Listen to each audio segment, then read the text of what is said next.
Saya melakukan beberapa dulu.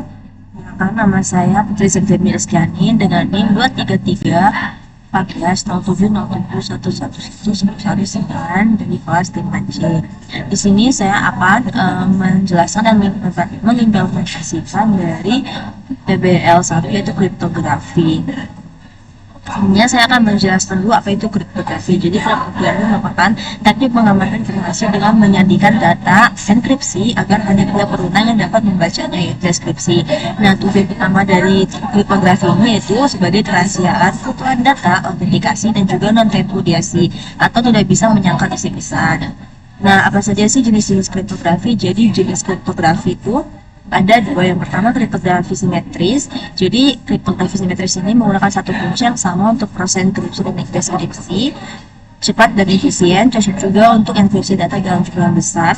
Untuk kelemahannya sendiri, jika kunci jatuh ke tangan yang salah, maka seluruh data bisa terbuka. Contoh algoritmanya yaitu AES atau Advanced Encryption Standard dan juga DES atau Data Encryption Standard. Nah, yang kedua yaitu kriptografi asimetris.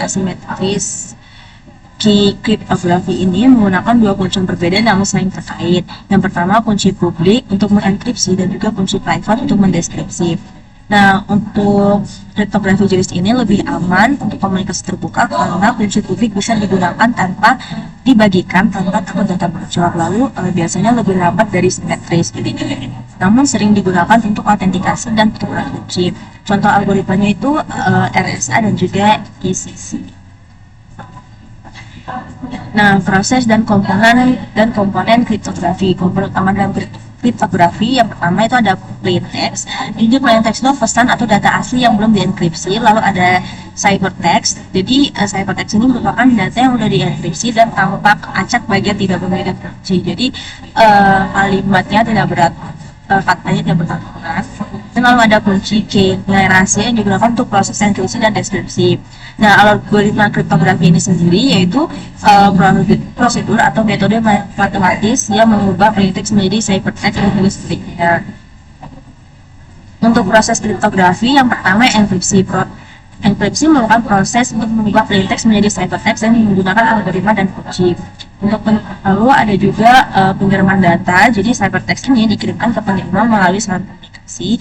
Lalu ada deskripsi. Penerima menggunakan kunci yang sesuai untuk mengubah ciphertext kembali menjadi plain text. Jadi ilustrasinya itu seperti dari plain text lalu dienkripsi dengan kunci, lalu akan menjadi ciphertext dan juga ke deskripsi dengan kunci dan akan kembali lagi ke plain text. Nah, untuk penerapan dan mitigasi risikonya, di sini saya mengambil contoh penerapan menggunakan AES. Di sini saya sudah menyiapkan codingannya menggunakan cybercrypto.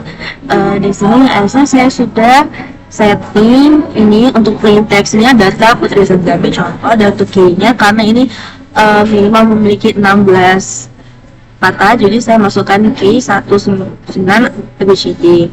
Nah, di sini kalau sudah, kita tinggal running saja. Nah, maka akan keluar hasil enkripsi dan juga hasil deskripsinya. Nah, nanti kita coba di website namanya Anycrypt.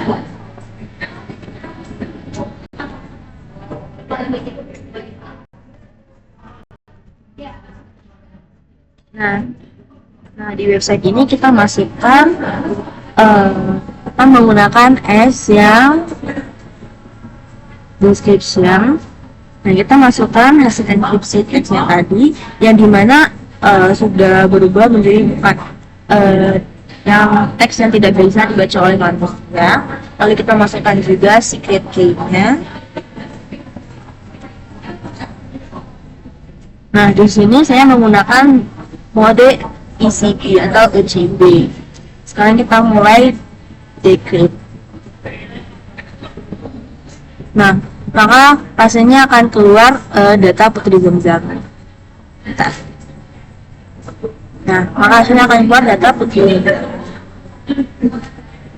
Dan ini tandanya sudah berhasil.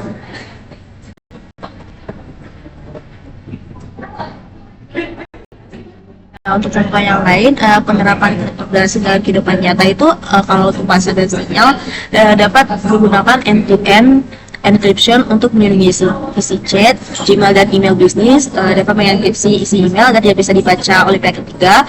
Untuk website dengan HTTPS bisa melalui sertifikat SSL atau TLS untuk memastikan komunikasi antara browser dan server dengan PC. Sedangkan untuk kripto dan blockchain, transaksi mata uang digital seperti Bitcoin diamankan dengan algoritma kriptografi. Nah, untuk mitigasi keamanan digital sendiri, untuk mitigasi dari kunci bocor, kita bisa menyimpan kunci di tempat aman seperti Secure Security Mode HSM.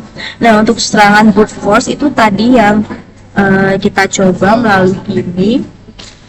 Enkripsi ini dinamakan salah satu serangan brute force. Untuk mitigasi resikonya sendiri, kita dapat menggunakan panjang kunci yang minimal 128 bit dan juga algoritma kuat seperti AES-250. Baik, mungkin itu saja penjelasan dari saya mengenai kriptografi dan juga implementasian dan mitigasinya. Sekian dari saya. Wassalamualaikum warahmatullahi wabarakatuh.